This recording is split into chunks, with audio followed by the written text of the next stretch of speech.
host, Alan Tracy. I'm Rahana Power. And today we have Kyle and Nick, the Farx Brothers from JK Productions. Hello, guys. Hi. Howdy. Thanks for having us. Absolutely.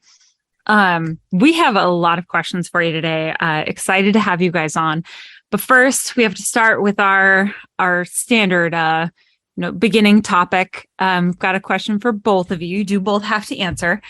Can you guys tell us about maybe a fun, interesting, special skill, talent, or just thing about you? And it could be something everyone knows about. It's just general fact or well-known information. It could be super secret, and for whatever reason, you're deciding that we are the first ones you are ever going to divulge this to.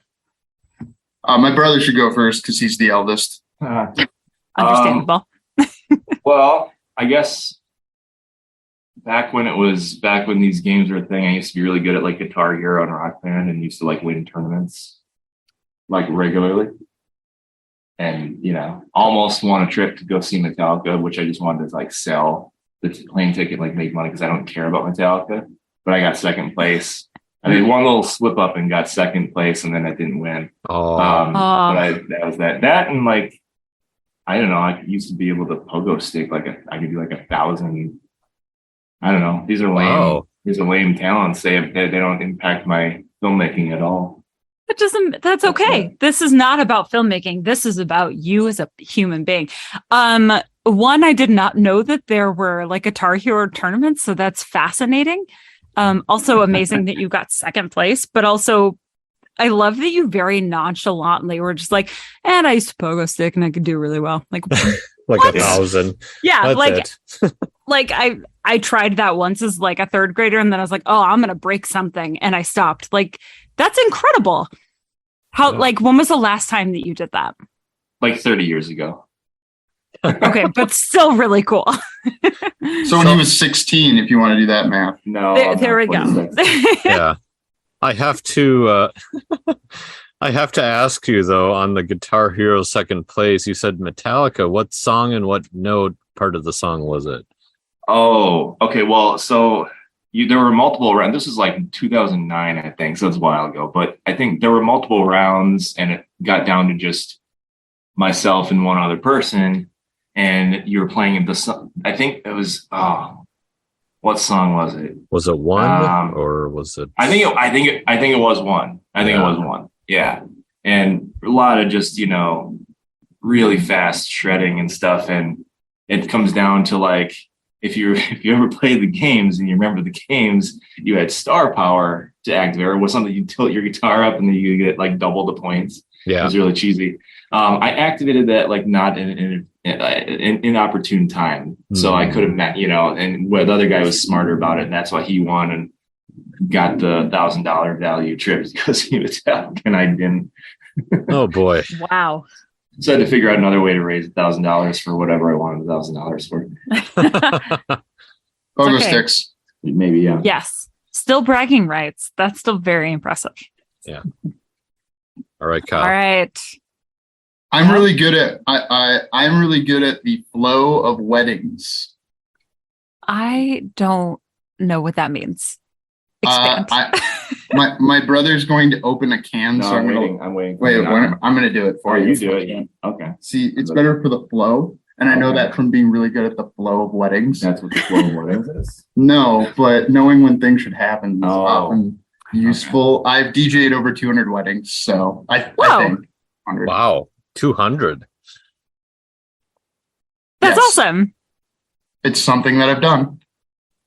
Do you still are you just an active, I DJ on the side, by the way, if you're getting married, this is my handle or whatever. So yes, I still DJ with a band for weddings, and not a Guitar Hero band though, which real mistake. I'm going to bring it up to my boss about disappointing, hey, what if you guys all did Guitar Hero up here? Yeah, what if we had a PlayStation 3 and, a few people playing Guitar Hero? Yeah. Probably not the worst wedding we've all been to, though. Oh, yeah, definitely not, because I've Yeah. been to some of the worst weddings or worser weddings like one could imagine. But yeah, I had a wedding on Saturday. I've got a wedding coming up this Saturday. It's how Wow. I pay for Wow. my part of the self-funded indie project that is our movie making currently. Yeah. Nice. Let's get into that. So let's start with Kyle.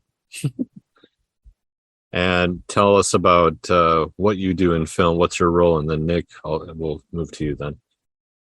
So I am, if we have executive positions within JK Productions, I'm the secretary. Nick is the president. Those are self-determined titles. I say secretary because I do a lot of the admin work of like, well, I saw Alan was sitting behind us at Z-Fest, and maybe some of our, seatmates were getting a little surly. Oh, And I thought, I'll follow up with Alan afterwards to see if, we can continue to talk the good word of making movies in Minnesota on film in Minnesota. So I would say what I do is a lot of producer work. On set, I'm often the AD, but I'm more than happy to let someone else do it if they have the desire. I think that's because of the, being a wedding DJ. yeah. Same thing. And I can edit. I got into this because I acted when I was a child, or more childlike than I am now. And what else do I do? Oh, I write too. Yeah. And I've directed. Like we've both directed. We've both written. We've never directed something the other guy wrote though. Why not? Yeah. It's just always writer director, the same person for whichever film. Usually. No, because you wrote. Well, you didn't even write The Foot, and I directed The Foot. Oh, that's like right. kind of by default because no one else. Because it was during COVID and everyone got sick. Yeah, that's right. Right. Yeah, The Foot. Not on set. Oh yeah, because you've worked with Gael, but she was going by Gail back then. Yeah, she was on the podcast too. So, yeah. I've listened to her. We just weren't saying her name wrong. She was too polite to correct us. No, I talked to the Callan Corpy at not Best of Z-Fest, but at the regular showing. She was like, "No, she's going by Gael now." Because I had originally asked, "Oh, is it Gael?" And she's like, "No, I'm going by Gail." Oh, okay. And this would be a good ad to go back and listen to that episode. There you go. Mhm. Yeah, and check out The Foot if people can see it. So. I don't know if they can see it. We've got Ruby, the pilot that The Foot is part of, playing in MN Webfest or Minnesota Webfest. I'm not sure how it goes. This whole end of the month is going to be crazy because we've got Duluth Film Festival, which we have something in, and then we've got Minnesota Webfest, and then two things in Catalyst. But I'm sure my brother wants to talk more about that as the non-sales guy for the group. Yes, the quote brother unquote. So Nick, what's your part in JK Productions? What do you like to do? What do you mainly do? Kind of. I mainly, I'm pretty much shooting and editing everything we do. Even though Kyle will do some editing too. I'm never not editing it. I'm never not touching it in post at all. Let's see. So yeah, shooting, editing. Sometimes I'm writing stuff. But we have. I think our last Z-Fest, several Z-Fests in a row, it's someone else has come to us with, or either Kyle's had an idea and has commissioned a writer for something, or on our kind of anthology comedy feature project, we have a writer's room of people we've gathered and who have written more of it than either of us have so far. So yeah, nice. I like that we have an editor on here now because we haven't really had an editor per se. Strictly editor. I know you do more than that, but we haven't really gotten a chance to talk more editing sometimes. Yeah, cool. Okay, Rahana. So you guys have done a billion things, or you do a billion things when it comes to film, especially combined, it sounds like. I'm curious, what is is there like a role in the overall filmmaking process that maybe you haven't touched yet that you're kind of jonesing to? You're like, I think it'd be really cool to experience this or try this out. I'd love to someday, maybe not right away, but like, I really, really want to give this particular role a shot at some point. Leading man for you? No. No. I don't even want to be on like camera on a webcam. Like I don't want to be on video cam. This is not a video podcast from what I know. Yeah, but I also have to see myself on the thing. What do you think the rest of us have to do when we interact with you? Well, yeah, that's why I don't like. Yeah. No, like I can't think of anything that I really want to do that I'm not already doing. You want to be the writer director of a horror feature? Well, I guess yeah. If our plan pans out at any point in time, yeah. When our plan pans out in the near future, not really. So that's more of a new project rather than a new role. Because I've written, I've directed, that would be just on a larger scale, a scale where there's money involved. Alan and I were just talking about this before we hit play. Ryan Becken calls that getting paid to do it. You want to get paid to be a director, writer, or you'd be happy to be paid to be a writer or director. Yeah, writer, because I wouldn't have to get off my ass as much. Director, here's the script. Here you go. But you have been paid commercially to do it. It's just you are not paid to do it for narrative film. No. Yeah. No. Yeah. I mean, like what you're talking about, Kyle, is a project that we have talked a lot about that we will eventually want to try to get funding for and just have a budget. Not eventually. We're trying right now. If you're out there with funding, we want it. And you're listening to Film in Minnesota. Yeah. And I say that because it's different than wanting to be like a director. I don't want to be a director for hire. Like that's not my thing. Or even necessarily a writer for hire. Like doing treatments and yeah. Don't you want to rewrite what the new Monopoly movie is going to be? I heard Scarlett Johansson's attached. No, wait, what? I made that up. I'm sure that's been true at some point in time. I read the trades for to get by during the day when I do my 9 to 5. Mm-hmm. And I'm sure the people at my 9 to 5 know that. I will just answer the question so you don't have to ask it again. I'd like to be the showrunner of a TV show. It doesn't have to be TV. It could be streaming content. Wink, wink, Catalyst. But yeah. Nice. That's awesome. That. Mm-hmm. So let's retouch a little bit here. So you're Kyle and Nick, but Farx Brothers, let's talk about that. What's going on there? So I'm often sitting next to my brother when he's doing the credits and editing. I'm doing admin work. Like if Z-Fest is any indication, I'm sitting there falling asleep or doing the things that Z-Fest makes us do. And we'll get to we got to do the credits. And usually I'm the one typing up the credits that I'm then feeding to Nick to put in to, we use After Effects you're not using After Effects anymore. No, I do. It depends on Blender. Well, I made the puppet king, if I want to make it 3D, and then I end up putting it all together in After Effects. So it's a combination of things. But so that's why, I'm putting it into something. When you make the list, and then And I got sick of typing our names over and over. If you want to hire Kyle Thornton to be your AD or to act in something, great. I'd love to do that. Right. And theoretically, I could do a first pass of editing. And Nick, since he's a professional writer director at his job, he puts Nick Michael, 2 first names, like a weirdo.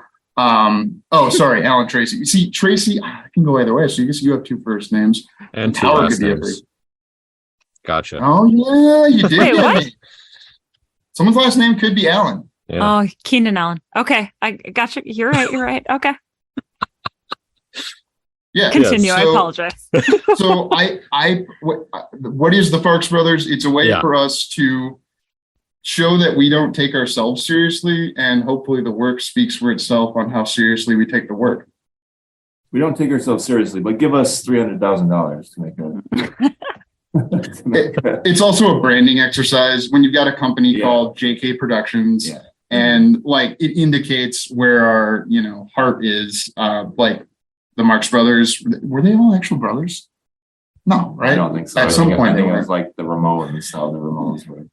Or like the Ramones, and I got the idea from Sparks, the band, and the documentary they made about them is called The Farx Brothers, which is making fun of them because they didn't ever want to be called the Farx Brothers. They just wanted to be called the Sparks.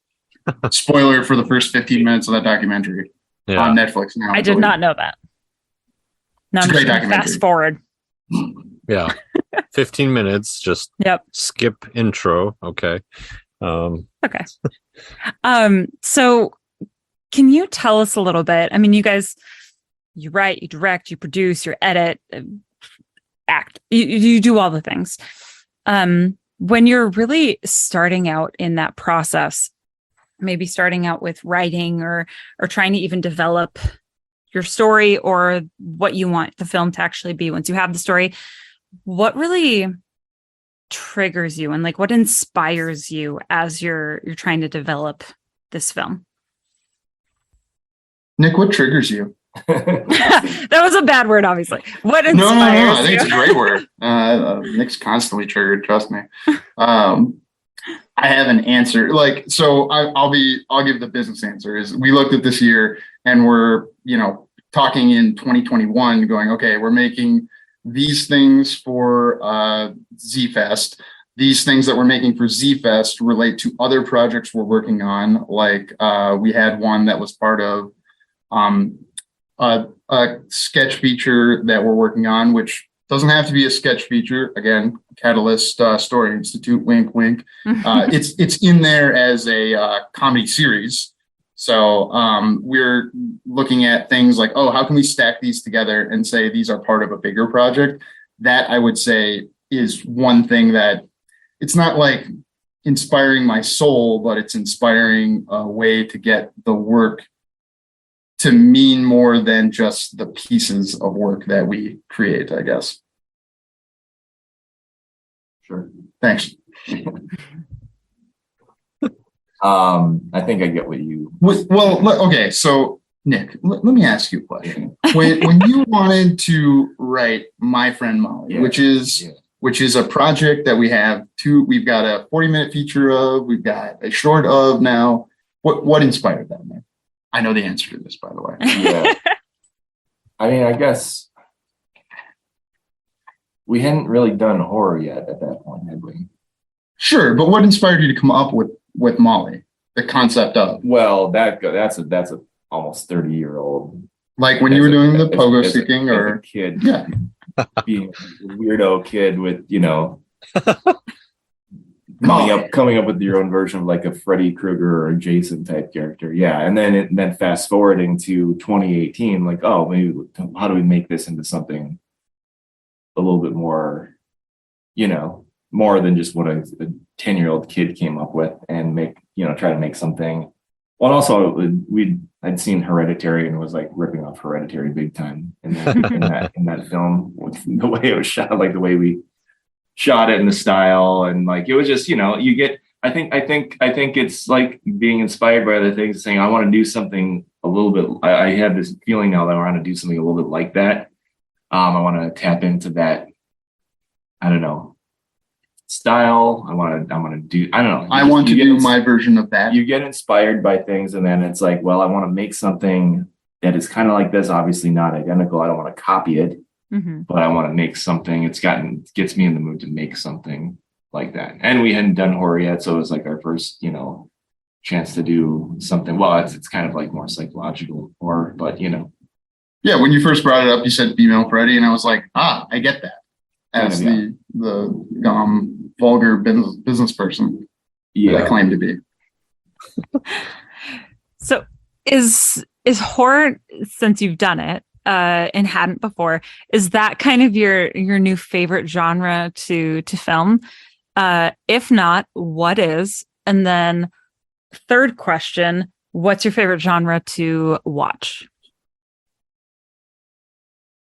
You answer your three, and then I'll answer my three. Okay. I think they're different. Well, I mean, we've certainly had we've hit milestones in our success in like terms of festival reception, I think, with horror so far in the last couple of years now. So it's like, Right. we like doing comedy too. But horror has worked out well for us the past like 2 or 3 years. Mm-hmm. So I think it's in that regard, like, yeah, maybe I shouldn't say like, oh, it's our favorite, but it's like, it's working for us. We should keep trying to do this. Well, and also from a business standpoint, that's why the feature we're talking about, that stuff we're doing now is kind of meant to be like a stepping stone to that, is a horror, that could be done on a low budget because horror is like it's a genre that, as far as low budget stuff goes, horror, I think, is the biggest seller, right? Well, what I've always heard is the theory is that if you don't have a star and you don't have a big studio, that people will consider listening to unknowns or sampling an unknown that is either a horror, a sci-fi, or a documentary, because there you have a premise that, oh, I've never heard of Female Freddy before. Oh, I've never seen a political thriller sci-fi that's like that, tackling this topic.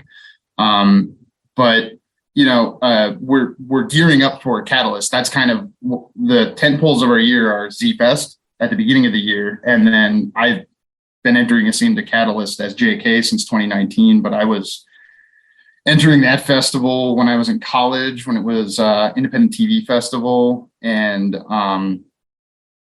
so and my point there being, we made it into Catalyst with Bedroom Scares, which is 2 horror movies that we put together and are calling a series, and the series would be scary things that happen in bedrooms.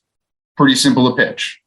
And then we also made it in with American SH T Show, which is comedy, in case we also abbreviate these as BS and ass when we refer to them in text and conversationally. And I guess where I'm going with this is that I think horror and comedy are the same thing. It's like tension, tension, release of tension, tension, tension, release of tension. And it's either in groups of 3 or groups of 9. Yeah. Interesting. I know the threes, that's for sure. Yeah. Well, with 9, what happens is around like 6 or 7, people are like, what are you doing? You're going too long. But then it starts to become funny because it's been going on too long, theoretically. Family Guy does this a lot with jokes, or at least early on they did. Mm-hmm. Yeah. So I guess leading into, like, since you guys have some festival things going on, especially sounds like revolving around series, how do you go, or what's your approach right now that you've gotten into like a festival and such? Do you have like a, I don't know, strategy or any thoughts on how you got there? So we are prioritizing different festivals and are planning some travel. Like we've got a festival in Austin called the Austin After Dark Festival that we're going to with the Puppet King. It was entered as Bedroom Scares, but they, I guess you could say, kindly told us, hey, we really like this segment, not this one as much. So if you were, and we're like, you can just show the one, you don't have to show them both. So that's part of the strategy. I guess we're somewhat dynamic in how we would approach, like, okay, the Puppet King is getting looked at well. So should we try to make a series of bedroom horror movies where, obviously we could lock down to one location, so that speaks to feasibility. It gives you a hook that people always know they're coming in for. Or should we take the Puppet King and make it a feature, like what the Lights Out director did when he made that short of Lights Out and then made the 88-minute movie Lights Out? I don't know if it's 88 minutes, probably 82 or something. Yeah, Lights Out is great. I love that movie. Interesting. Yeah, So the guy who wrote The Puppet King is working on the treatment. John Dittman, let's say his name again. He'll share this podcast because we said his name. Right. Hey, John. No H. And then you can do the Bong Joon-ho thing where you make a feature, but then make a series around that feature, right? You could do that way too, huh? Sure, like what they're going to do with Parasite, or they do with every movie now. There's a thing on the Ringers rewatchables with Bill Simmons where they're always like, "So is this classic movie? Should it be a 10-episode series?" I started watching League of Our Own, it's League of Our Own. That's a movie from the early '90s that is now a 8-episode series, probably going to be 16 episodes since they'll make a second season. Right. Yeah. I'm iffy on watching that. I love the classic, like the original. I feel like if you know the original, it's tough to give it an option or give it a chance. Although the new Lord of the Rings show looks pretty good. I don't know. I've watched the pilot to League of Our Own with my wife. She and I were both, maybe we'll watch another episode.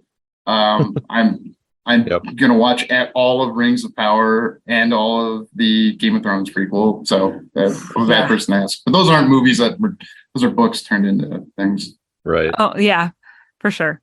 With you on the on the Game of Thrones, though. It's been amazing so far. The thing about that, I'll just tangent us here for 1 second. We remember how the original ended, right? And now we're investing in a whole new series where it's like, oh, let's see where this goes, right? So are we ready for that type of ending again, possibly? But Alan, is it about the ending or the journey? Ooh. There That's you go. Good question. I will also they throw the ring in the. Oh, sorry. I will also say that I just binge rewatched Game of Thrones. When you're watching it all in 2 days, because I have no life, the end's actually not bad. Like, I liked the end. Rewatching it, I was like, oh, no, this all makes sense. I get it. I feel for the characters that are doing the things that everyone was complaining about before. Yeah. Am I happy that X happened? No, I would have gone Y, but also I'm not a writer of a $1 billion amazing series that has Kit Harington and Sophie, all these people. I do not get to cast these people or write these things, so I'm not going to complain about this one tiny minute thing. The entire ending was still really good. So I think if you rewatch the series and binge that last season, I have. I think it hits differently. Anyways, I think the Queen died today because of how Game of Thrones ended. Just to really set us in my heart was a little broken on that. Only because of the crown. So anyway, which I willingly admit. Okay. So can you tell us, you've got your series films going on in festivals right now. What's sort of your overall focus when it comes to your production company and your films in the future? You mentioned that you have a feature that you really want to do, a horror feature. What are some big time exciting goals or things that you're looking to achieve? Or maybe if you have other exciting films or expanded episodes of a web series, things like that you're kind of got in the pipeline you're really excited about. Got an answer, which is I think each of us finishing our feature scripts for what we do after Ass. Yeah. Theoretically, would be finishing the script. I finished part of mine as a pilot, and I'm kind of putting that out there just as maybe. But you're and then Nick is a big outliner. He doesn't type in any of the screenwriting software until he's sit down with an outline of a scene by scene where I know exactly, even chunks of dialogue are kind of laid out in my outlines. I don't want to rewrite 100 pages. I don't want to pound out 100 pages and rewrite all that. I want to have at least, the story figured out. That's just how I work because, so that's what I've been working on script wise. I'm hoping to have the script done by end of October. Wow. That's the deadline for the next screenplay for the Screencraft horror competition, which would be nice to get in. Although if it misses the competition, that's fine. It'll get done. No, this is an admission in a public setting that now if you don't hit it, it should be. That's why I rope you into these things. Oh yeah, so that you're given deadlines and goals. And yeah. Someone told me a bride, actually, was it this last weekend's bride? This last weekend's bride. She's like, oh yeah, I moved here from LA because obviously my husband got his job here, but I'm going to school now for screenwriting. Oh, don't just write screenplays, save that money. She's like, yeah, but it's a good way to get deadlines. Thousands and thousands of dollars to get deadlines. Yeah. And all I asked you to do was come to the man cave and, talk to these nice people. Yeah. I mean, if you could tell my family that'd be great. Yeah, that's fantastic. I do love that the more that it seems, I know I've talked about like film or like connection to film or the podcast with sort of random people. They're like, oh, I know so-and-so who's into who's a film writer, or who's or film writer. Words are hard and I did not have coffee today. A filmmaker or a writer or some like connection as well. Like everyone does have some type of interest in it. And so I love that we're part of a community that has that sort of draw, but also we're doing the things and like you guys are in festivals and you're talking about it and sort of spreading that information out there. Sure. And I think like getting into the festivals is nice and we really appreciate what they're doing. I would not want to run a festival. It looks really hard and very thankless. But I see like the getting into the festivals is one step, like getting to the festival, then you meet people, then you have to form relationships and keep working. And eventually I at Catalyst last year, I can't remember everything that Kelly Edwards talked about. She was a writer on a TV show, formerly an executive. I can't remember where, but what she was saying is like, if you don't walk out of this festival knowing 20 new people, you haven't approached the festival correctly. So I don't like keep tabs of, oh, well, I've made this many contacts, but in my gut, I'm kind of paying attention to it. My 9 to 5, I'm in sales for a tech company. So I kind of have like, oh, I know how many iterations I have to go through a thing before somebody gives tens of thousands of dollars to my company. Right. Yeah.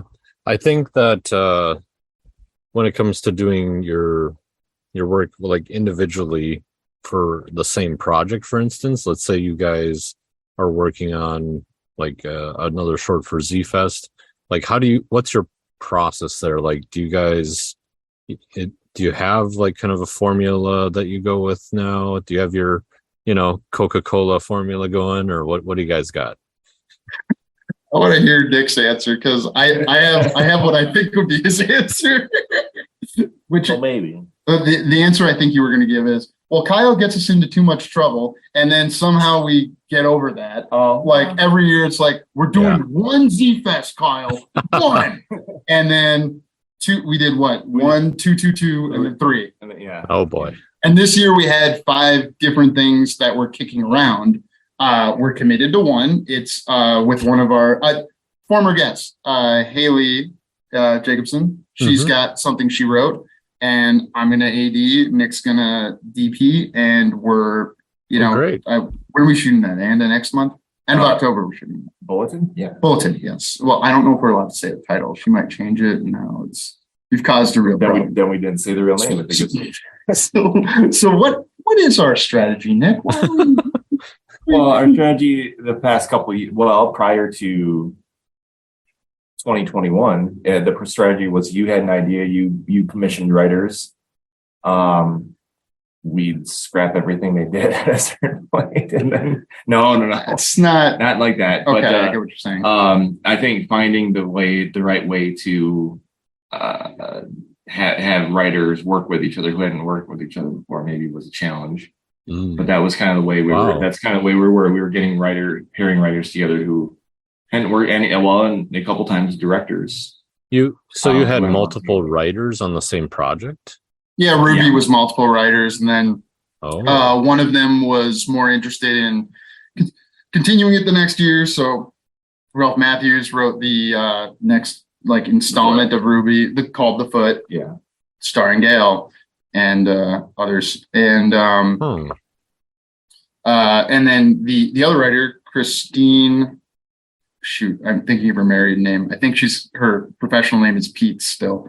Wrote Night, which then people Right. saw Night at Z Fest and were like, John Dittman comes to us with, hey, I've got a script that's kind of like that, but it's about a puppet. And I'm like, oh, puppet. Okay, well, I'll go ask Nick and Elisa and see what they think. Yeah. But yeah, so prior to that, like it was Kyle has an idea, you pick people to write the script, and we did go through revisions and whatnot. But as of last year, we started, and since working on Ass, we kind of like, well, can we make something? Can you remind the listeners what that stands for? American Shit ST, Show. American Shit Show. I said, God, I said shit, Kyle. Oh, yeah, I know. And we said ass a bunch of times Yeah. too, and BS. American Shit Show with an I exclamation point in place of the I. But So they can print it because Yeah. last year at Catalyst, they put the names of the projects on the sidewalk. So theoretically, yeah. if they do that again, and Oh, it's I cannot wait Oh, if yeah. that happens. I want my parents to come up and I'm like, hey, mom and dad. Either it's going to be the ASS or BS or the full name.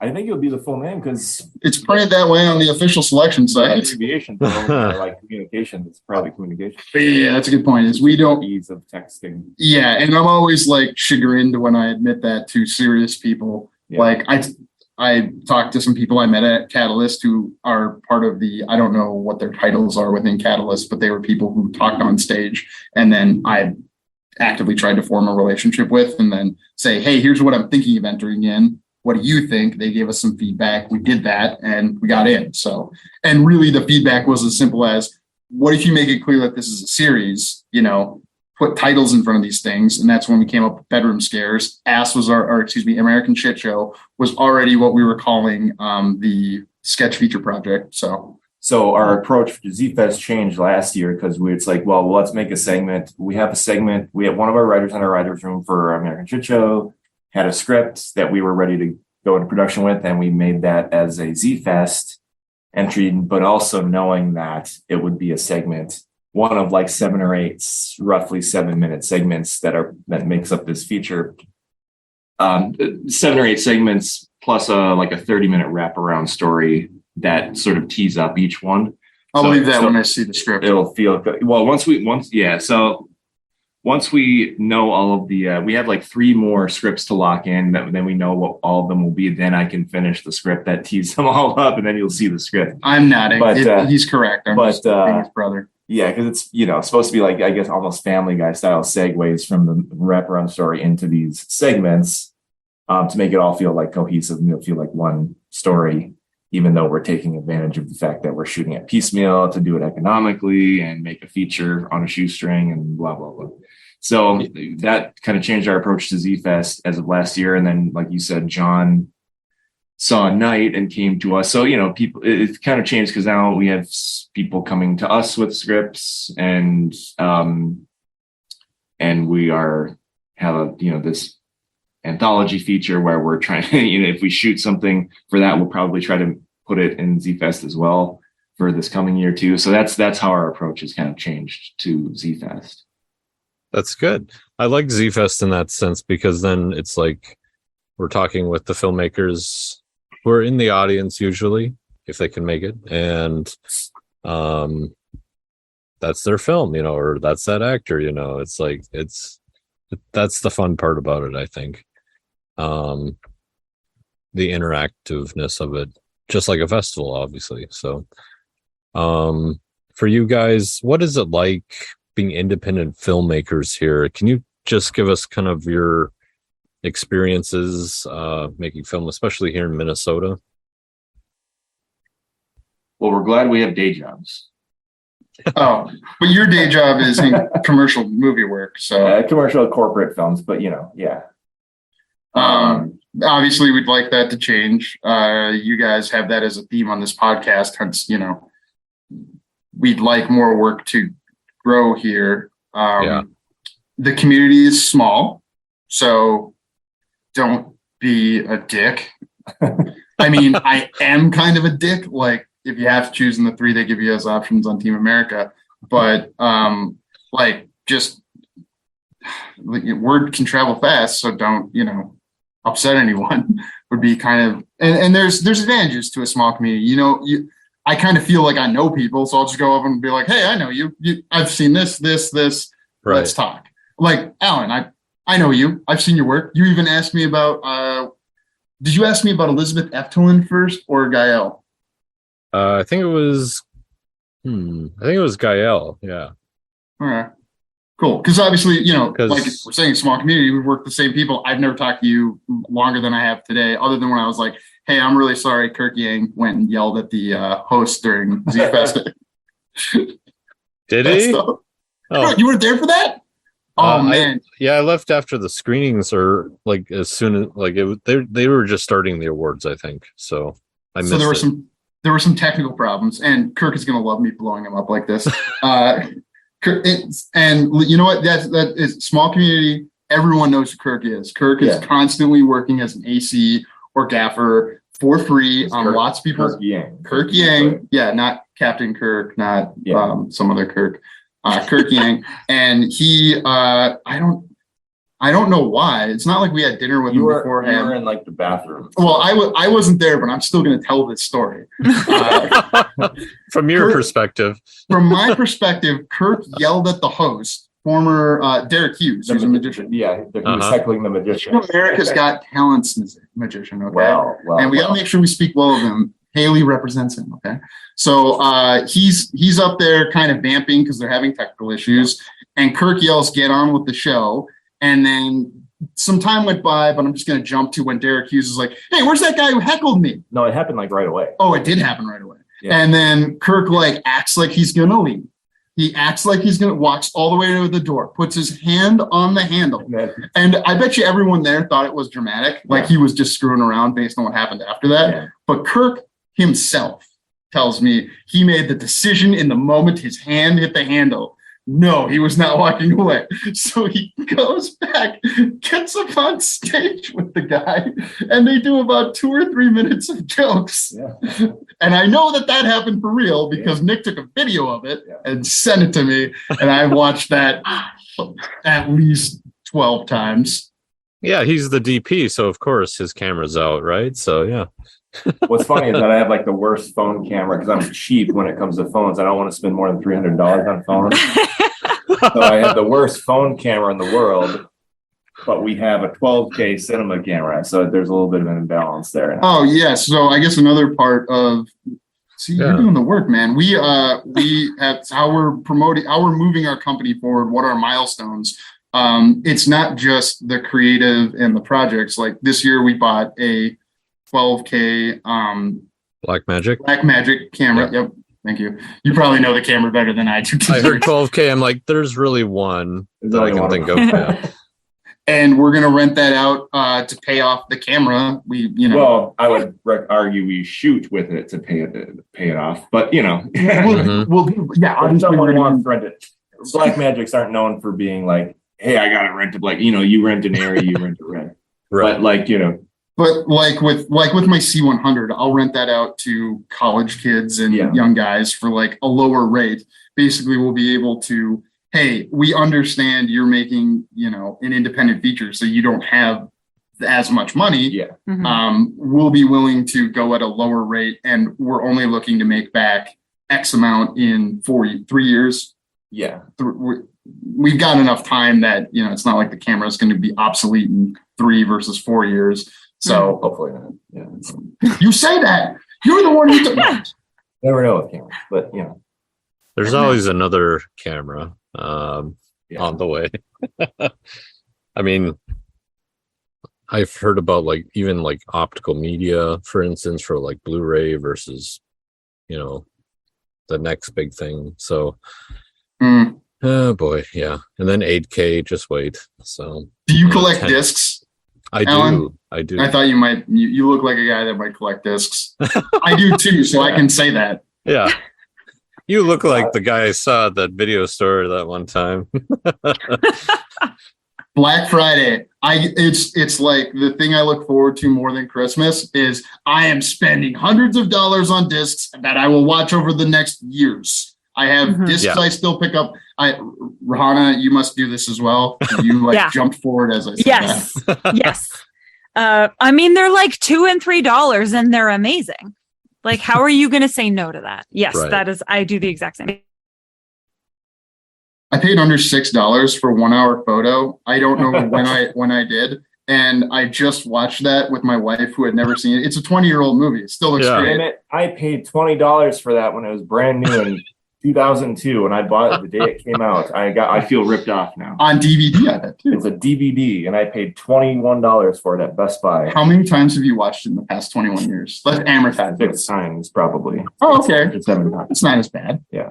I mean, you shouldn't feel too bad about that. No,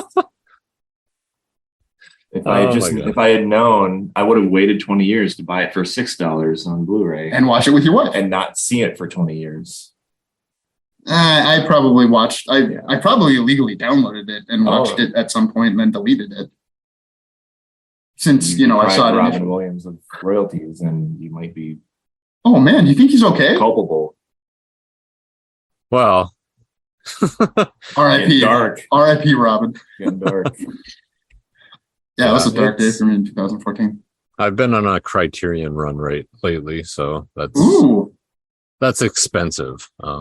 Yeah, each one of those is $30. And do you actually go and read the essays and watch the extra special features they do for Criterion? Yeah, when I can get through each one, it's because they all have special interviews 50 years later, whatever it is, and it's oh, they didn't like this movie because the woman was on top or something. It was that type of stuff, it was such weird things with films back in 70s, 60s, 70s, all those, times.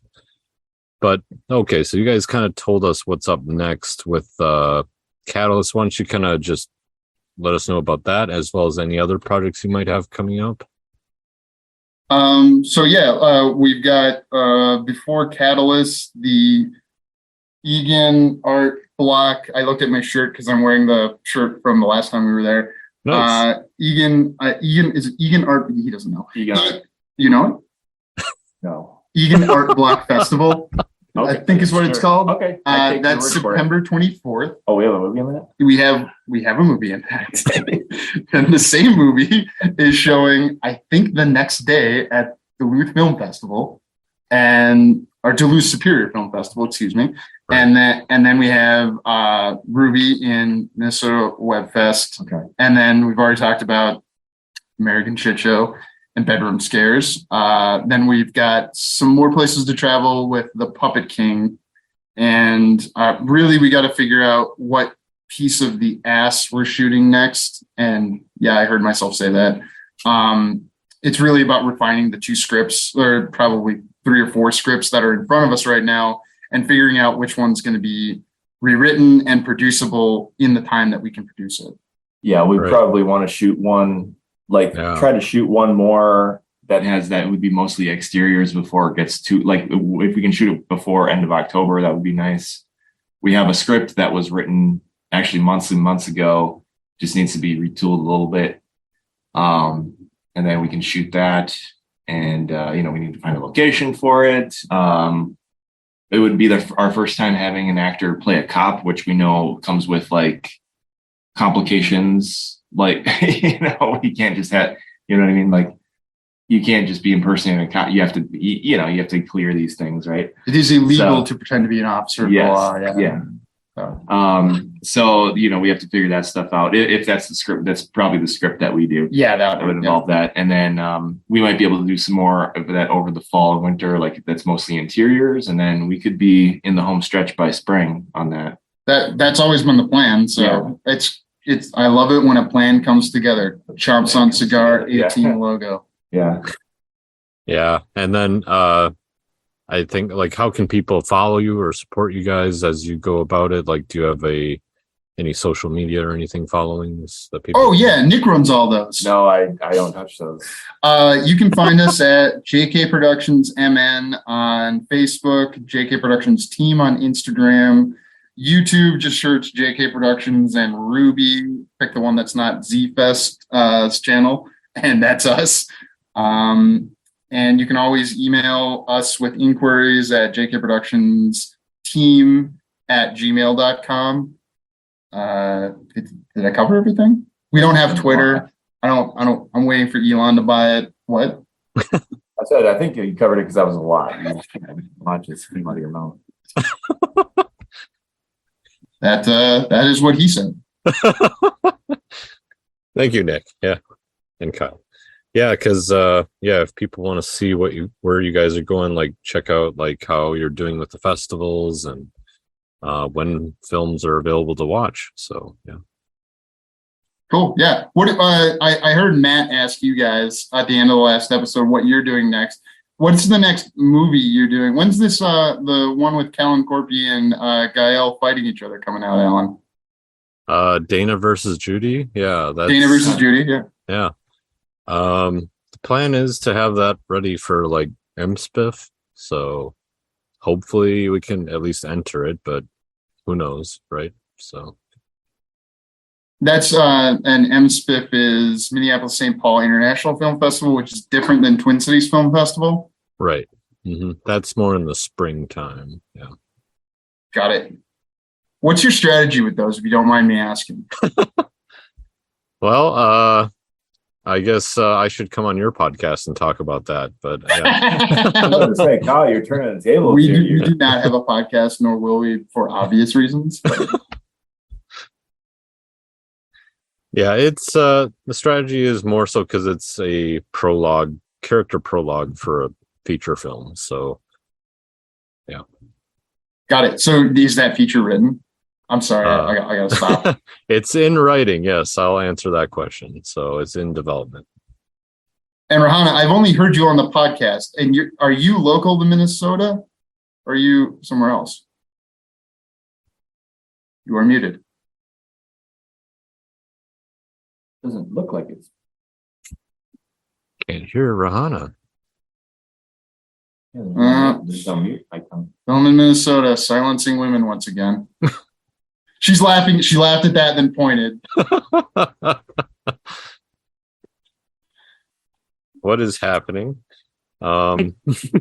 Wait. Can you There hear you me are. now? So fun fact, no computer in the history of my life likes the mic working. I run into this literally every day with work. Anyway, yes, I am local in Minnesota. Yeah. So we could cast you if we wanted to. You could absolutely cast me, yes. Yes. I would love to work with you guys. Right now I do focus mostly just on the podcast, just as that's sort of like top of mind project, but I am always open to collaborating and working and throwing some acting out there. So yeah, absolutely. Woohoo. Yeah. All right. So we've got one last big question for you guys until you can't hear me again. What do you want people to remember you by? Whether it's after watching your films or after maybe working with you just as a whole. Oh, there we go. And both of you have to answer. It froze on our end. It's saying it's my internet, but I believe what she asked us was what we want people to remember us by, because I remember previous podcasts that I've listened to. Yep. Thank you. Nick, what do you want the people to remember you by? Ooh. Being a Farx brother, most of all. That's a tough one. I mean, I would be okay with people viewing us as the guys who don't, take themselves super seriously, but we take our work seriously, but we don't walk around like, hey, you know what I mean? Like, we're not like that. We don't take ourselves seriously that way, like all hoity-toity or whatever the word is. Mm-hmm. It's definitely hoity-toity. Hoity-toity, is that real? That's a real thing? There's so many people we know who are hoity-toity around Minneapolis. Really? Who? I mean, me and Alan, for sure. They clearly yeah. comport themselves as hoity-toity. But like, where I'd maybe strike a balance. Maybe we're mastering the art of striking a balance between not being hoity-toity, but taking our work seriously enough to still do good work or try to do good work. even though we recognize when other people do work that is better than ours. I do anyway. I don't. I do. No, there's objective things that you can do. I'm like, Kyle, their lighting was better than ours. We need lighting as good as theirs. And Kyle's like, what? What are you talking about? It was bright enough. That's a 50-50 right there. What's a 50-50? Just one of you saying this can be better and the other one saying, no, ours is good. It's the 50, it's the balance right there. Oh, I see what you're saying. Yeah, Yeah. I mean, there is one has to be the electron and the other has to be the neutron or something like that to make the atom. Mhm.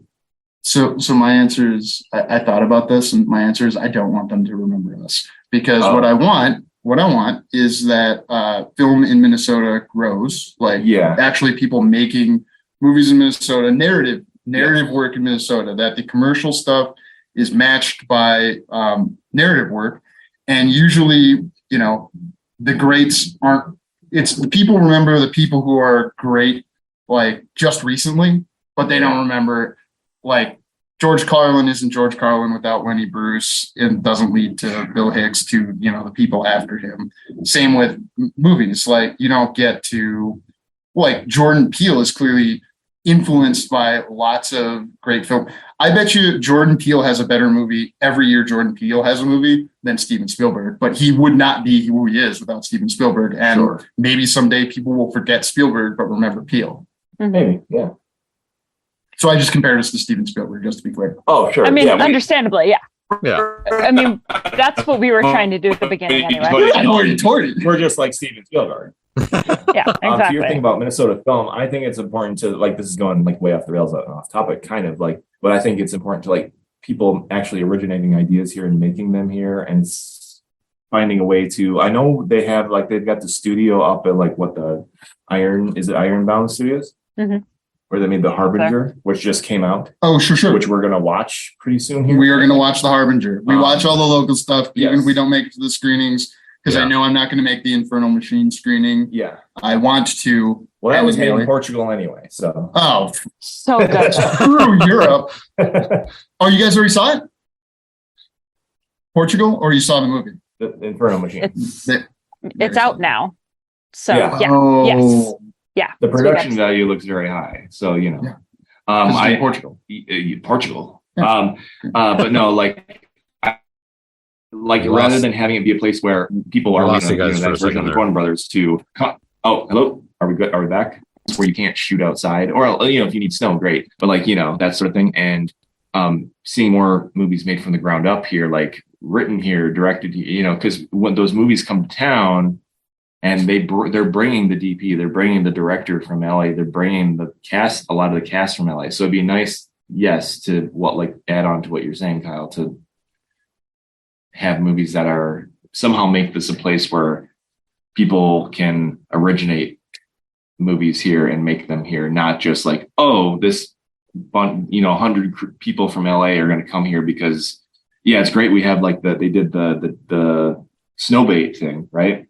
Or, you know, that's kind of the tax incentives are kind of improved as of recently, but we're still smaller in this state compared to other states, but it's more just like, how do we get this to be a place where people can make a movie from the ground up here, not just bring in, like, hey, let's get people from LA to come here, because then, you know, because that's just like, you know, they're bringing all those right, you know, the key people, like the DP and what here already with them, you know what I mean? Yeah, we also need people to come back home that have already made stuff or are making stuff, like in Atlanta or something.